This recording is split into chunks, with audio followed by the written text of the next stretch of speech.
buying a phone on Alibaba is pretty easy thing to do. Today, I'm going to teach you how you guys can buy phones on Alibaba. So for that, you have to be at any of your browser, and in the browser, you have to type in Alibaba.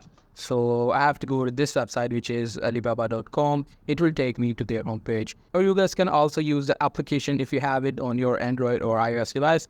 And in here, you just have to find the mobile phone that you want to buy. So I'm just going to type in phone and I'm going to enter, and what it will do is it will show me the phones and the stuff that related to phone. So suppose I want to buy the phones. So as you guys can see, these are the original wholesale phones. Usually on Alibaba, there are used products. As you guys can see, these are phones from African market. So they are pretty cheap.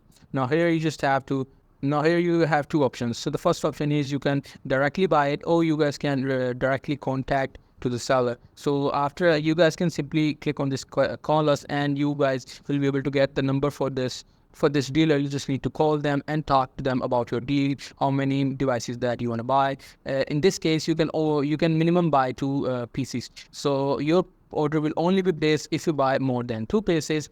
So that's how Alibaba works. So that's pretty much it. That's how you guys can buy phone on Alibaba. Hope you guys find this video helpful.